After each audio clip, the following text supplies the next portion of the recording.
Paprika. Paprika. That's my chief mouse killer right there. He's a pretty boy. He's a good mouser. Just a little update on the farm. Those of you who watched the channel saw the trees fall, and it has opened so much light up to the house. We spent a year on the house. That tree's coming down. A couple of those trees are coming down. We're going to put a porch on the house. Spent a year on the house, and now it looks like we're going to spend some time in the yard. The tree fell on my blackberry trees. No, blueberry trees, sorry. But they'll be okay. We'll trim them back and they'll come back nicely. We'll go up here and see what's going on.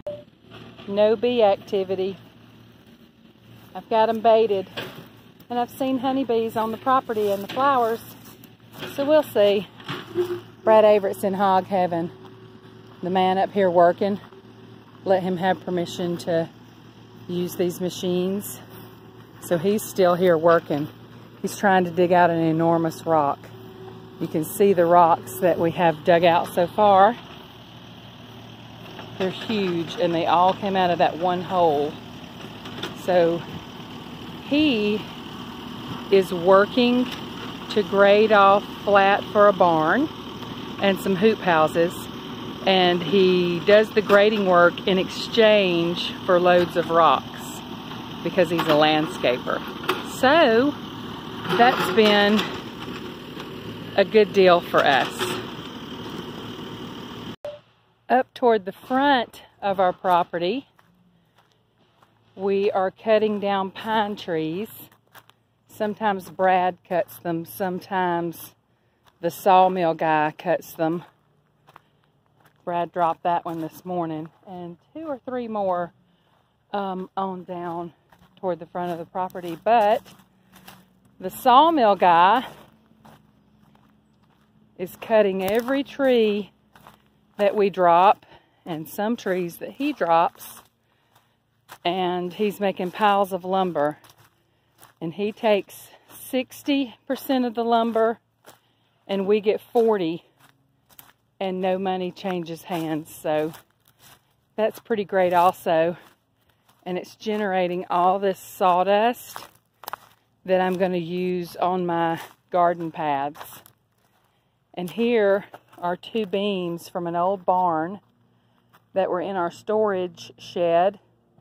He's going to mill those for a mantle for me. And then over here, you'll see all of that wood down the path there. We're going to use that. It's still got bark on it, but who cares? We're going to use it for chicken houses and such. Pig shelters. Things that don't have to look that beautiful, even though I find it really beautiful. We got a little bit of firewood cut up just in case we get our fireplace damper in place and working. The greenhouse definitely needs some work. It's got all my plants in there from winter, but we never got any plastic on it, so some are alive and most are dead. And then my latest endeavor, I went to a mushroom farm with a friend of mine, and he said, as soon as you have some clean, hard wood, you can come to the mushroom farm and I'll give you plugs for mushrooms. So, right here off this path, there's a little road through here. Brad's been cutting lots of little roads since he got his tractor running. The Belarus Helga. So I pulled all of this oak over here, and I am going to get the boys to help me stack it and place it along this little road. And then I'm going to drill holes in it and put mushroom plugs in it and grow oyster mushrooms and shiitake mushrooms and whatever else the guy has that he will give me. So stay tuned for an update on that.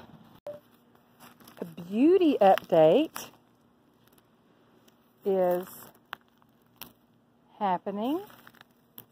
We're finished on this back side of the house. So my friend Cappy brought all kinds of flowers, and I also bought a few from the store. Spring bulbs that were on sale because their season's almost over, but they're all perennials, so they'll come back year after year. I landscaped this entire section. Yes, there is a bed frame over that bed so the chickens won't get in it. That's gross and redneck, I know, but get over it. And we are going to make this pile of rocks into a waterfall with a pond down there, so that'll be fun. And then here are all the things that my friend from North Carolina brought me, and they're all perennials also.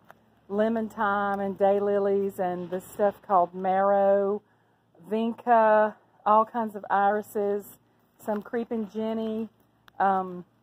There are some, let's see, what did she call those? Oh, it'll come to me in a minute. And then back there I also have some vinca because we have to have a space to get under the deck. And why in the world, do you ask, is all this fencing up?